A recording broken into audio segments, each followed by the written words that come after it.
So I checked the capacitor on the motor yesterday in my hot tub. Where's my sleeve? There. Hey. I can't believe that you blamed it on her. He was teasing me anyway. She takes it well. She takes a joke better than anybody I've ever met. Okay, so I got all my information together about the Big Bang, and I mean it's scattered over like 5 documents, and I was arranging it, and I thought, you know, this is that guy I learned a lot of it from. So let's just watch him because he explains it way better than I could, and he's a very interesting guy. They're going to introduce him. I haven't watched this video.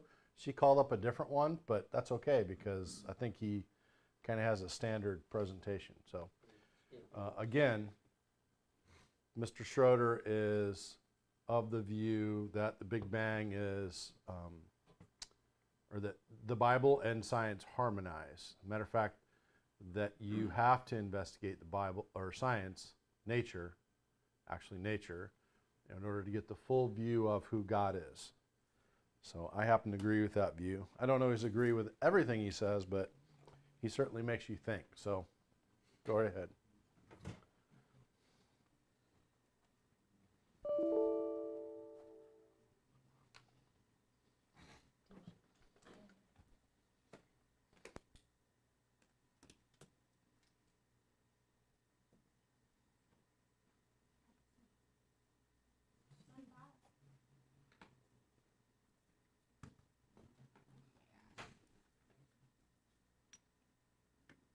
You gotta take it off mute. Down on the left. He teaches at the College of Jewish Studies Asia Tourist Discovery Seminar, Essentials, and the Fellowships Program, as well as the Executive Learning Center, who focuses on what he perceives to be an inherent relationship between science and spirituality. Dr. Schroeder received his BS, I guess that's your bachelor's, is that what it is? BSc. Okay, BSc. In 1959, his master's in 1961, and his PhD in nuclear physics and earth and planetary sciences in 1965 from MIT, Massachusetts Institute of Technology. He worked for 5 years on the staff of the MIT Physics Department. He was a member of the United States Atomic Energy Commission. The several Sfarim that he has written, and tonight the topic is on the book Genesis and the Big Bang and everything behind that. Another book, The Science of God, The Hidden Face of God, and God According to God. So we suggest that you go out to Amazon or wherever you go and purchase your books, and without any further ado, Listen to God. here you go. Always a good idea. Always a good idea to listen to God. Listen to what? Always a good idea to listen to God. Oh, yeah. You know, that's what I said about actually, Noah Weinberg, the founder of Asia Torah, said, can you imagine if Star Wars had said, instead of listening to the The date on this is This year, right? Pretty sure it's this year. 5 years ago. you want a different one? No, that's all right. Force, listen to God, the theater would have emptied in a flash. Exactly. Or listen to the Force gets by. It's- So the topic this evening about the universe, just looking for one particular, I had it right in front, but I know, is to try to understand how we can have a universe that's billions of years old and a biblical age of the universe that is very strongly embedded in less than 6,000 years. So I think that's the basis of this discussion this evening, and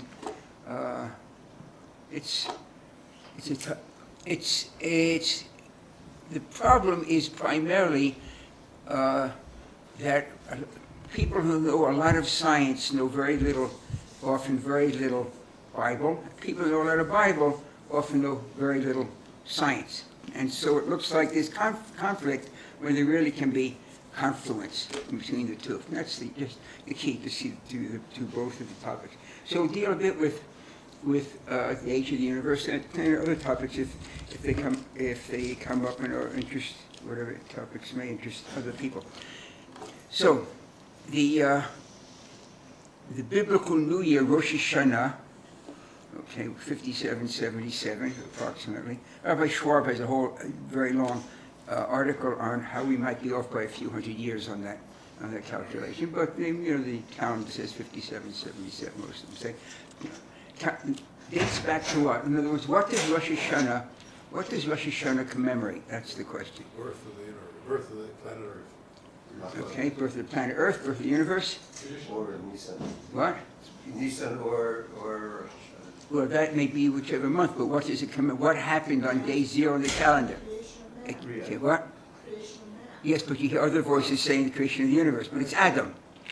You be careful of the word man, because Adam was not a man.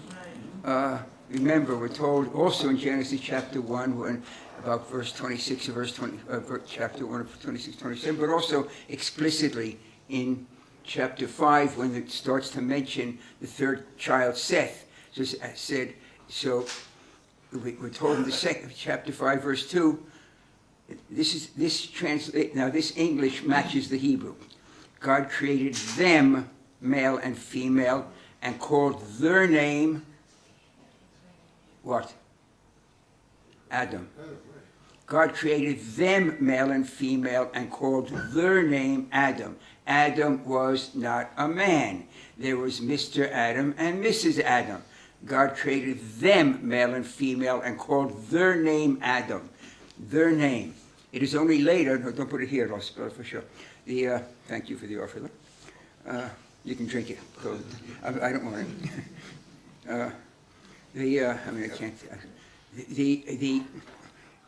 The episode in the second chapter with the separation of the two of them, there's some very interesting words that are used there. In other words, the separation has used that Adam, that God built the other part. It's interesting. It's an interesting use of a word, and the Talmud points out that the use of the word binyan has the basis of bina, and so the idea that the woman brings bina into the relationship with Adam and Eve. That's why Adam later names, when we have Mr. Adam, Mrs. Adam, we see it clearly because even we have it right at the beginning. The first thing Adam calls the woman is Isha, which is Mrs. Ish. He's Ish and she's Isha. So that acknowledges it right there. But later, after Adam realizes that he's done a few stupid things in his life, he renames his wife to be, but what's the Hebrew name? Chava. Now, why does he call her name Chava? I mean, the text says he calls her Chava because she's the source of life. Really? Chava means life? Chava doesn't mean life. Chai means life. Chava is a different word altogether. Doesn't mean life at all. This I learned from Rabbi Shlomo Riskin. You find the meaning of Chava in Psalm 19, about verse 2 or 3. And it turns out that Chava is a source that brings forth knowledge or information. So it's very interesting. Chava is a vastly deeper word than Chaya. Why do you call it Chaya? That's source of our life, call it Chaya. Hi. But it calls it Chava. And it's interesting nuance there because, again, Chava doesn't mean life. Chava means a source of information. As you see, as it's used in Psalm 19, about verse 2 or 3. Okay. So anyway, so we have this. So this is just an aside of that Adam is Adam, Mr. and Mrs. Adam. But the idea is that the creation of the universe happens way before the creation of the soul of Adam. In the biblical understanding, about 5.5 to 6 days earlier. Now my phone may ring, and I didn't turn off the because one of our daughters may have pneumonia, etc. You can realize what that means: falling dominoes with children at home, etc., etc. So. If it rings, I will have to take the phone call. She's on her way to the hospital when I left the house. Okay. So we have a creation of the soul of Adam for Rosh Hashanah, and that would be verse 27 of Genesis chapter 1. So we have not the 6 days, but the Talmud says that Adam was created halfway through the 6th day. It was 5.5 days after the creation. 5 days and halfway the 6th day. The Talmud makes that statement, and also we see it if you look at the number of verses.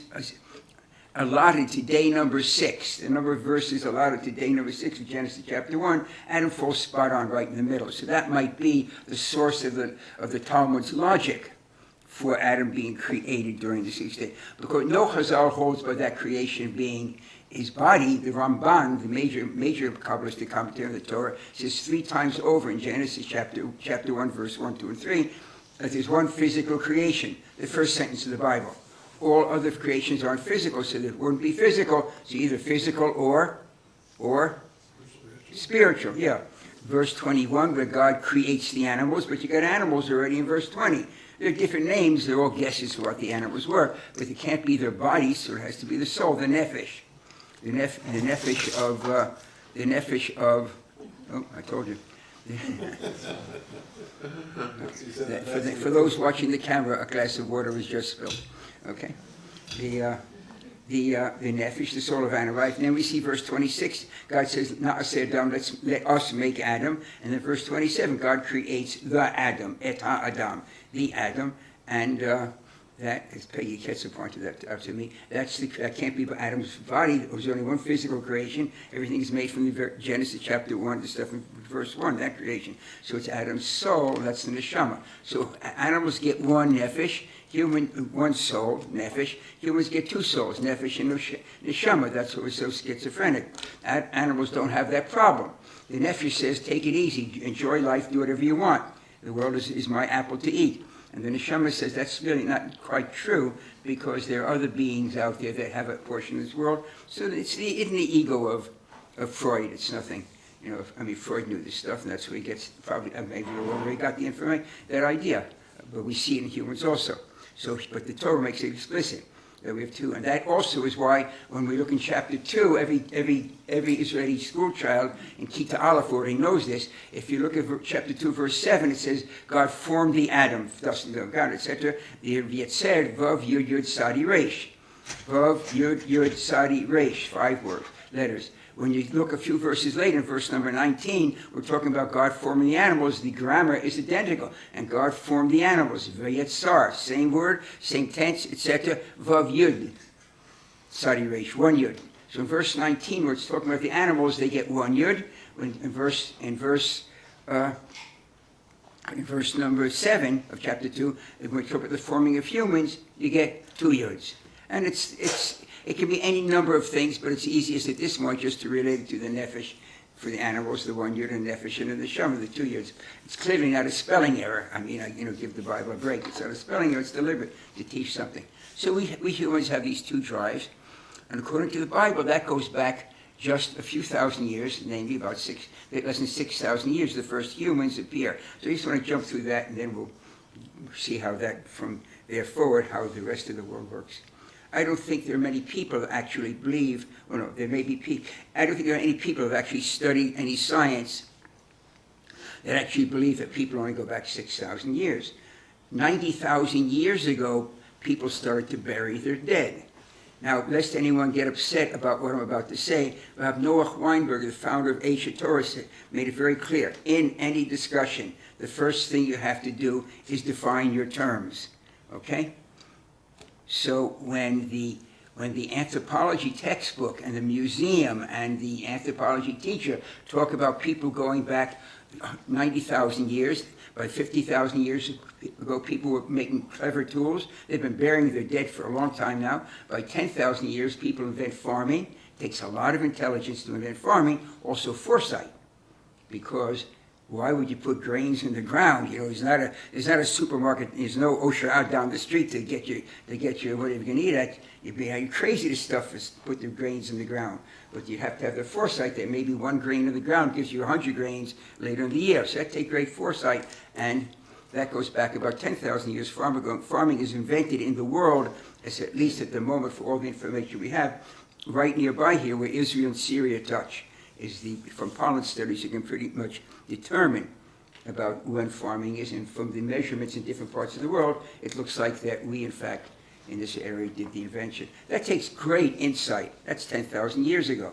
So, but the Bible only gives us less than 6,000 years for Adam, and that's the nuance in the definition of people.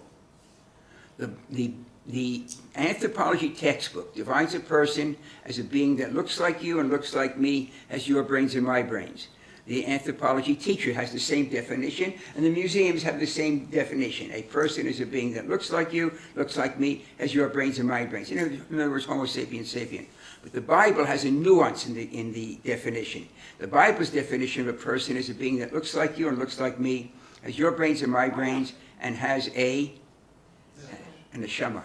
Yeah. The neshama changed the world. The neshama changed the world to the extent that the world actually shows a sociological change. And this time, the other time I didn't have any of my notes with me, but this time, I think I have some notes with me. The change in the world is so dramatic, so extraordinary, that the British Museum has an entire exhibit. And the exhibit, not the Science Museum, the one in London, here is a photograph of the plaque on the wall, which tells you what you're seeing. And here I am at that plaque right there. Barbara and I were giving lectures. As you know, it's Barbara Sofer. We're giving lectures. It's worth actually seeing that. We're giving lectures back to back in London. We do that fairly often, and not necessarily in London, but back to back lectures.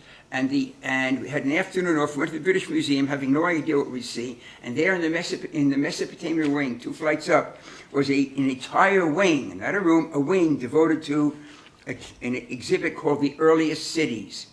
And it lists the changes that took place, and what's so amazing is they give a date for when this change came for the earliest of cities. Now, I can never guarantee that the British Museum is correct, but it is probably the most important museum anywhere for this part of the world. And the date that they give for the change in society that was so extreme that they would devote an entire wing to this change in society is about, the number they give is 5,500 years ago. Sound familiar? It's right after the Bible says the neshama is created. And then the neshama spreads, and then bingo, you've got cities. Now, I spoke with the curator of the, by luck, thank God, I'm not luck, I say thank God literally. So I was able to speak with the curator while I was there, and we had a long discussion. I didn't mention Bible, didn't mention neshama, didn't mention nefesh, didn't mention Adam, and didn't mention 5770s, goes back to 75 or so, it was a few years ago. I just asked him, what was the change? Why did it change? Well, it lists it here also. Writing was invented, trading was invented, large cities appear for the first time. So what made this all happen? Well, he said, well, the need for writing, as it says in the plaque, was the need to record economic transactions. Because before the neshama, you couldn't have large cities. But once you have the neshama, for the first time in the history of these Homo sapiens sapiens, because now they're being Homo sapiens sapien monotheisticum, to use Rabbi Sturman from the Gush's definition, Homo sapiens sapien monotheisticum, for the first time, beings that didn't look like you, smell like you, and talk like you could live together. That's why you could have a city. Before that time, if you didn't look like me, smell like me, talk like me, I had you for dinner, literally. It was a dog-eat-dog world. There were no humans there. They were people, but they weren't humans. And the British Museum dates the change. It wasn't a physical change.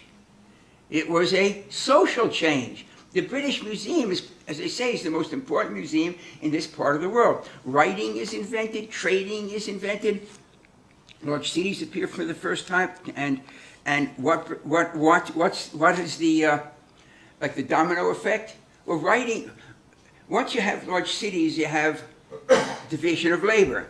So Sam and his clan live in the city, while Frank and his clan live in the farm. Before this time, every chamula, every clan did everything. Mom did something, dad did something, the cousins, the kids, etc. Okay? But once you have a city, you have division of labor. Because the guys and gals, the families living in the city, let's say they weave baskets all winter long. Okay, big storage baskets. But Frank on the farm and his family are growing corn all winter long. So what happens, comes the spring, Sam in the city picks up these really heavy, huge, big woven storage baskets and carries them out to Sam on the farm. To Frank on the farm, drops them down and says, Frank on the farm, you know what? You need my baskets.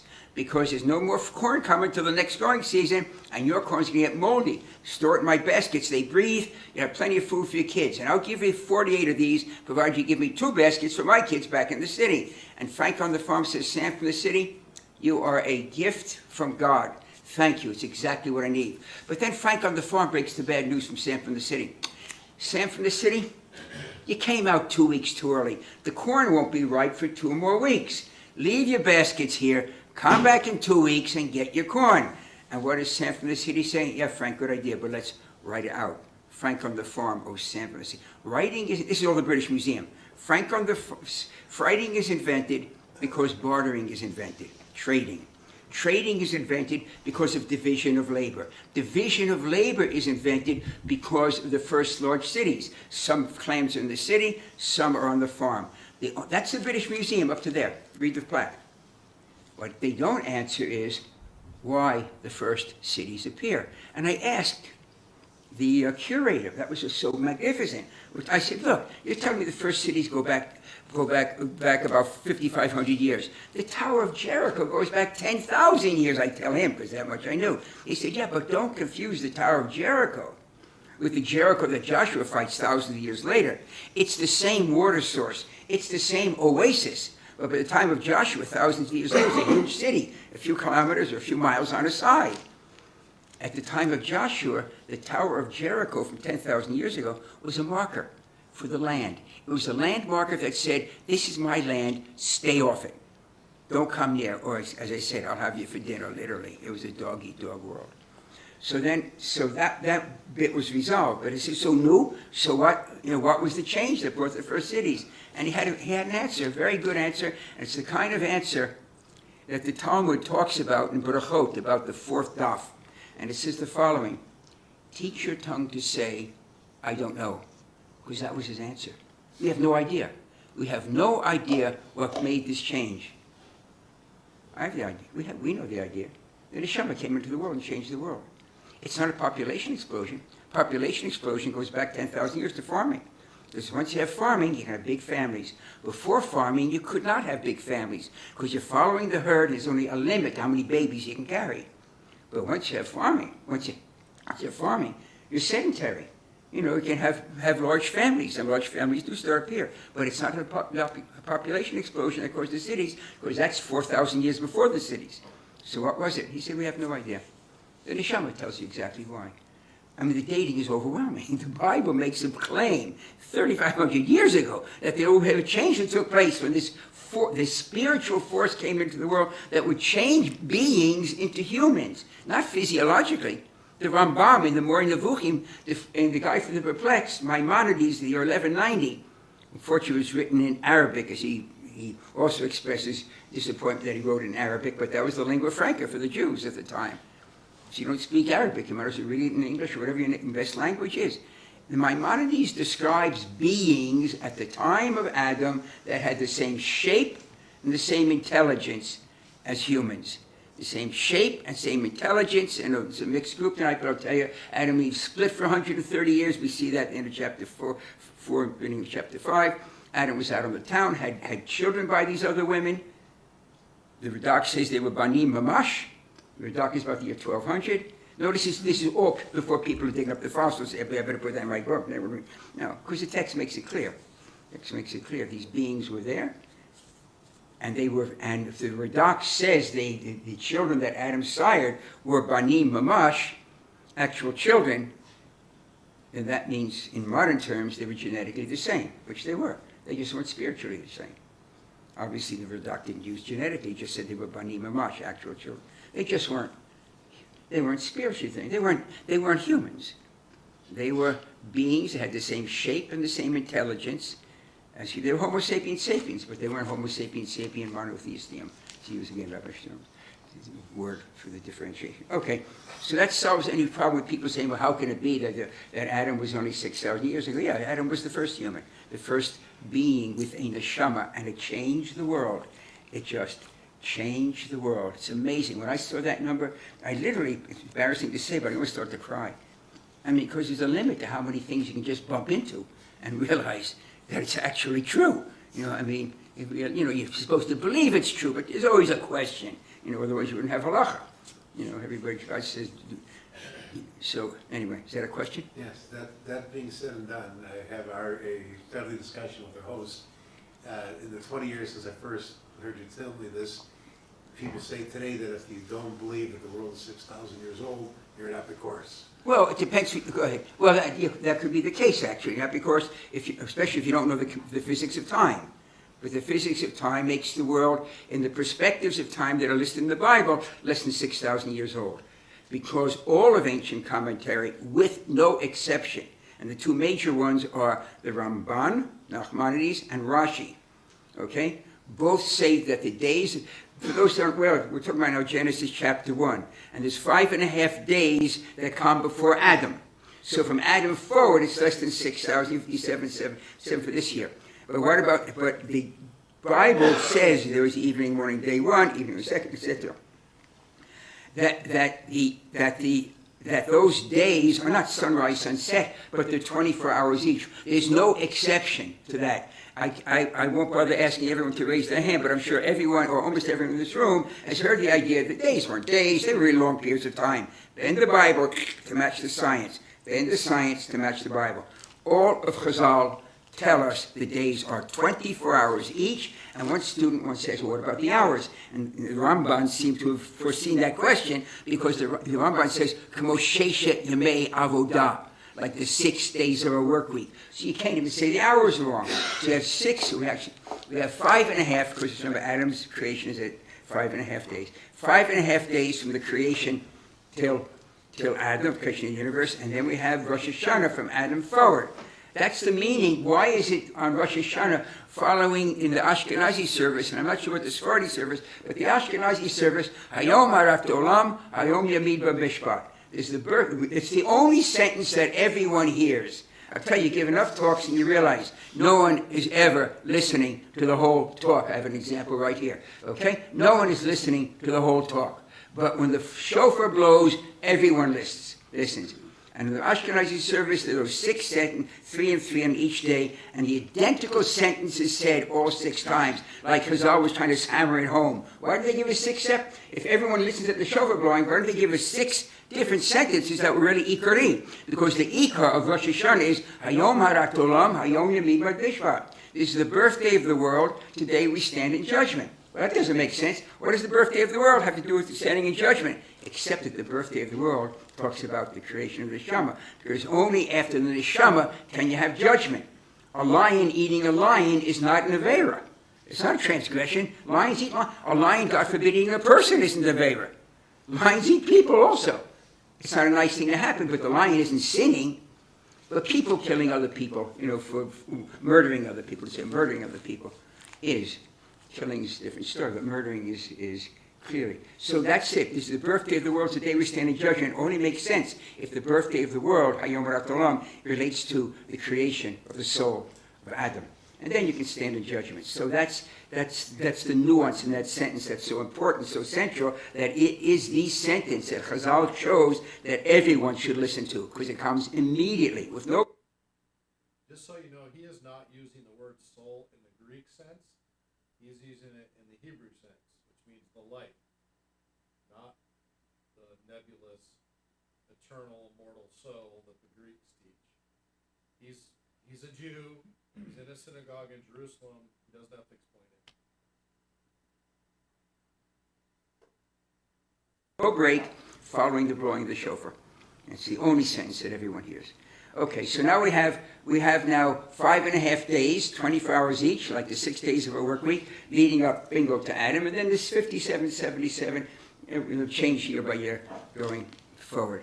So what is the clue? The crucial part of this has to do with the Ramban Nachmanides brings down.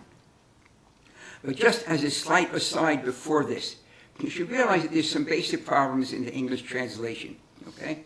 The basic problem in English translation is almost everyone reads the ending of each day as things go by. There's evening and morning. Yom Echad, one day, and more things happen. Evening and morning, a second day. I'm dealing with English now, the mistake in English. More things happen, evening and morning, a third day. And then on 4th days, they say the shoe hits the floor. And what's the big event of the 4th day? 2 great lights. one for the day and one for the evening. Oh, they must be what? The sun and the moon. Got a problem with evening and morning? Day one, evening, morning, a second day? That's the problem with relying on English translation. It is true the text is Erev, and in modern Hebrew, and usually even in the Bible, Erev does mean evening, and Boker means morning, but the Ramban points out that it can't be what we call the silver dish reading. It must be the golden apple. It's a statement from Proverbs 25, verse 11. A word well spoken is like apples of gold in a dish of silver. The silver dish reading is Erev, means evening, but you can't use the silver dish reading because there's no sun mentioned yet. So there must be a deeper meaning. It's totally Ramban. When it's Schroeder, I'll let you know. Okay? So what does the Ramban say? You have to look for the root. What's the root of the word of Erev? The root of Erev is essentially the same root as the word Eruv. Why does an Eruv work? Obviously, it's the Rabbanan. If it was the rice, you couldn't have an Eruv. But why does an Eruv work? Because it mixes all the domains. See, the root meaning of Erev isn't evening. That's a derived meaning. The root meaning of Erev is mixture, chaos. And as the Rambam points out, the reason that we read it to evening is because when the sun sets, vision becomes blurry, chaotic. He says it's the exact opposite for the morning. There's no sun, so it can't mean morning. Boker Tov does mean good morning in modern Hebrew. In biblical Hebrew, for Genesis chapter 1, Boker cannot mean morning. Guess what? No sun till the fourth day. So how can you have Erev and Boker, Yom Echad, Erev Yom? Boker, the root meaning of Boker is the exact opposite, like Livaker, to recognize, right? Can you distinguish between blue and black? And that means order. The text is a phenomenal statement, much more interesting in the age of the universe. But the text is saying that Erev gave way to Boker, that chaos gave way to order. That's what the text is saying. Not that there was evening, that's totally the Ramban. That stage by stage to higher and higher levels of order till you get to people. It's a phenomenal insight that the Ramban brought down. The text is telling you something phenomenal happened because it is I don't know if the Ramban knew this, maybe he did, he probably used Mikubah. It is an unequivocal statement. There is no caveat to what I'm about to say, no limit to it, well, maybe if this, that, and the other thing. Order never arises spontaneously from a disorderly system and remains orderly unless something in nature recognizes that order and it's built in. Order never arises spontaneously. Order can arise spontaneously from a disorderly system, but it always decays back to disorder because nature likes homogeneity. Nature, that's why mountains wash to the sea and bodies decay in the grave. Unless something in nature is already built in as if it were expecting that order or embraces that order and locks it in, order doesn't arrive. But that's what the text is telling me. That something phenomenal happened in this, that stage by stage or day by day, however you want to see it, goes higher and higher levels of order till you get to the phenomenon of life and consciousness. And the Torah is amazed by that. And it subtly brings it down by slapping the sun down on day number 4. Okay, so anyway, so we have these, now just jumping back to the age of the universe. So we have a age of the universe that gives us 5.5 days until we get to Adam. Now the description, a reason that the Torah makes the break at Adam also for the age of the universe and has the 6 days separate is that the description of time for the 6 days of Genesis is unique. Nowhere else in the Torah, on the Tanakh, you find time going, there's evening and morning. Day 1, evening and morning a second day, evening, morning. That evening and morning bit doesn't appear anywhere else. Okay, so we have that evening leading up to Adam. Then from Adam forward, we know the perspective of time because as Adam and Eve live XYZ years, have a kid named Enosh. Seth lives QVW years, as a kid named Enosh. Enosh lives such and such. Adam and Eve are having kids on Earth. They're not out in outer space. So the perspective of time for Genesis chapter 1 from Adam forward is Earth time. The question is, what is it from the biblical time for the time before Adam? Because the description of time changes. And it's that reason that at the creation of the soul of Adam, the perception of time changes. And the Ramban gives the answer to this. The Ramban says the nuance in the numbering is the answer. I realize, I apologize, keep using his name. He should have been here to give the, but I don't think he has a website. Unlike Isaac Newton, who still has a website. I don't think the Ramban has a website. Maybe, I haven't checked it actually. So, what's the difference? The Rambam gives it very clearly.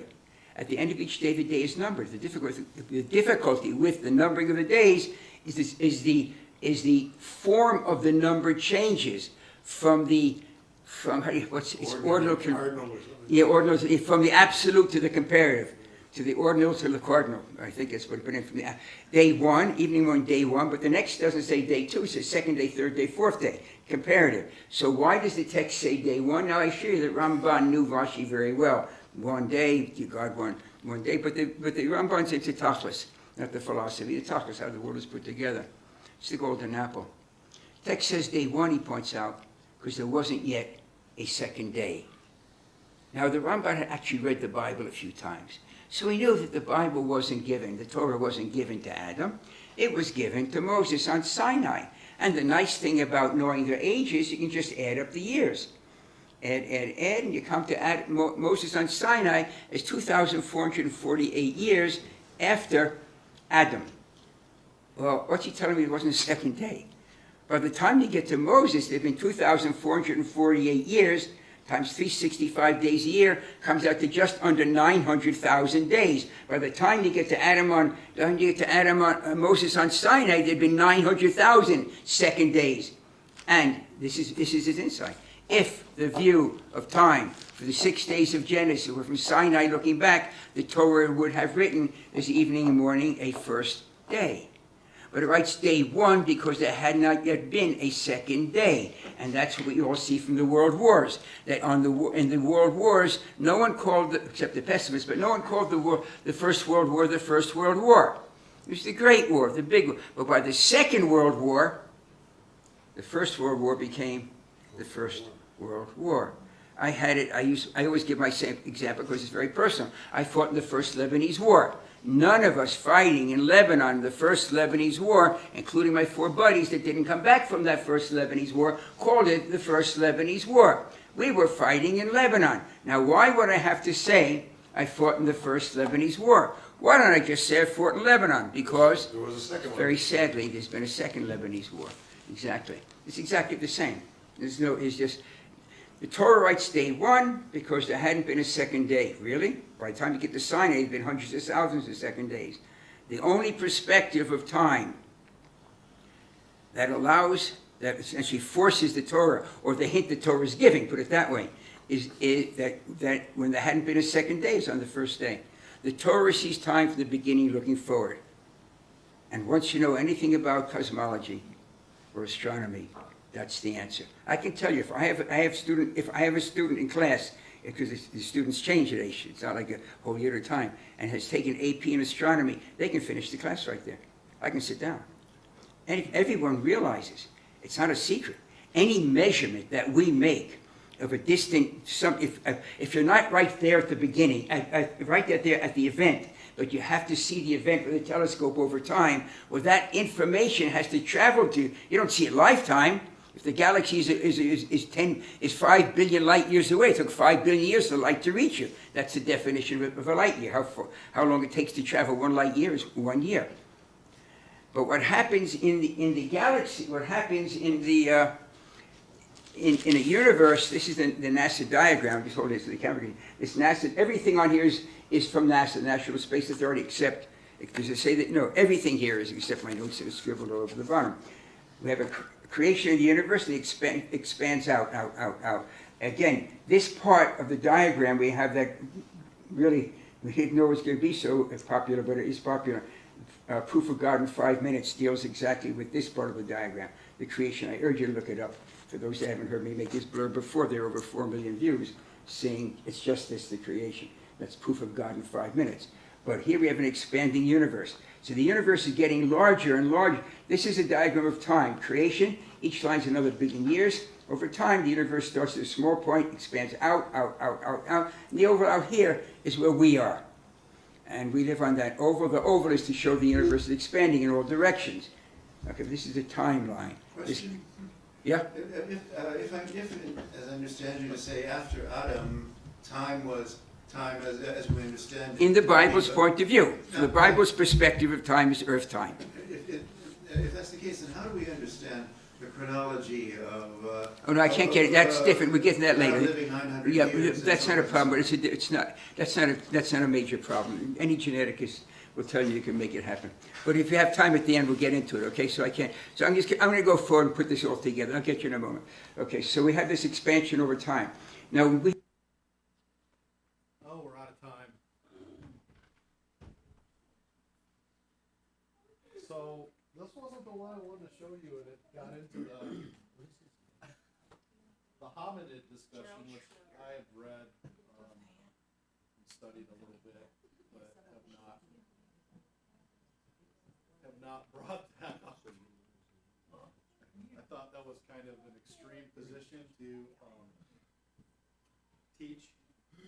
I do believe it to be true, because it harmonizes many things, and as you heard him talk about, it's evident in the Bible that when Cain left Eden, where'd he go? East of Eden, right? What? The city. There was people there. Where'd those people come from? Well, let's just ignore that. That's what most people do, right? Well, I'm not gonna ignore that. So this is a very nice biblical explanation of that, and it also explains a lot of natural science. I appreciated his explanation of the difference between the nefesh and the neshama. It makes a difference between animals and, we would say humans, but atoms, as you heard. So yeah, there's that. It's good stuff. Good to think about. Comments or questions? Well, I guess we can finish this one next week. There's 20 minutes left.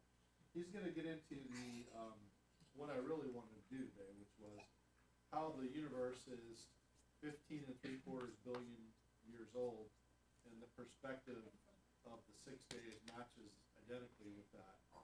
And he'll probably explain Einstein's theory of relativity, which has been proven over and over again.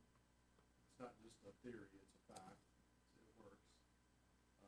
That time is different based on where you're at in the universe, and primarily due to gravity. So we'll pick it up next week if that's what you guys want to do.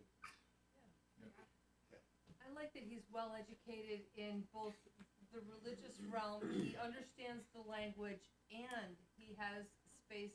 He understands space and science. I love that he's able to put it all. Very fascinating. He's using some Hebrew words. I'm like, oh, that's how you pronounce it. Very. And Nakrama is one of the sages that I was mispronouncing evidently. And Maimonides is the other one that he quoted already in the Guide for the Perplexed. Yeah, there's lots. This is just scratching the surface of biblical study. Question. Justin has his hand up first. I thought it was very interesting how this person put it. It's the way that, how it said Mr. and Mrs. Adams, sure that her husband and wife, and how it started from there and how the world was created. Before that. Huh? He hasn't really got to that explanation yet. I thought it was so very well put out and thought, and I thought it was Thank you, David. I don't. This is a lot of information coming at me that and it's not helping right now because I knew that there was other beings like us before the time of Adam, but I didn't know that or what was that word? The knowledge word?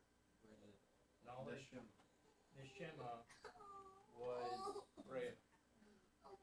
put Freedom. to us by time of Adam. Yeah, there was other humanoids. I mean, that's what we would call them now. They were animalistic. We call them Neanderthal, caveman. Depends on what part of the world you're in. So I was very taken back by his presentation because I've read all 4 of his books, a couple of them twice, and he writes way better than he speaks. His writing is extremely cogent and understandable and well thought out and put together and extremely well supported with facts. He's got a good personality though. He's kind of rambling, which I associate with, identify with. Mary?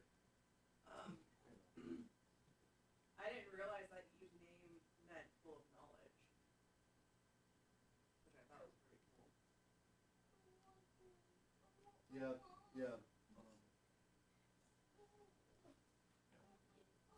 He's obviously got some mad Hebrew skills, actually. I think he's rabbi. Just one thing that I did not like, he kept putting his hands, I didn't even know. For his lips on. So, That's why there's sound, you know. Well, he's talking to people who know Synagogue. Hebrew language, Yeah, so he's in a using common, not, Yeah. words, and same with me, I was like, oh, I just missed 3 seconds. Yeah. What did he say? Oh yeah, that's Hebrew. But he usually would do the English after the Hebrew or quote the scripture. It was cool. I liked it. So I'm glad you liked that. And I also understood the way that the picture, and he pointed out that the passage of time. I heard that That's we'll talk. We'll get there. There's more of that. Much more of that. I understand. So we'll pick up. Could you mark the time on this, please? 37? Yeah, 37, 38. We'll just back it up 20 minutes next week. okay, that was, Yes. what do you think of the presentation? I like it. I like Do you have a specific question about part of it? Well, I did hear some of it, because that said was, So I would suggest that you watch this on a device that connects to your Bluetooth so you can hear it. It's on YouTube. alright, then maybe. Take a picture of it before we take it down, and then you can Google it. Could we send out the link? Because, like, Holly wasn't in here either. But Yeah. you would probably. Yeah, I could send out the link. Thank you. Okay, we're 10 minutes over, so we better stop. We'll have, let's take a 10-minute break. Can we get ready in 10 minutes? Yeah, everybody? Okay, 10-minute break, and then we'll have worship. So let's pray. Father, we do thank you for the marvel that you've created that we can see. I know none of us were there. No humans were at the beginning of the universe that you created, but you certainly have left many things for us to look at, to wonder and marvel at. Thank you for the intricacies in your word that teach us, and thank you for good instructors that know both the Bible and the science to be able to help our understanding. Cleanse our hearts now, forgive us of any sin, that we might be able to worship you this morning, and we look forward to a message that will minister to each one of us. In Jesus' name, amen. All right. No, my money back, please. Yes, you may.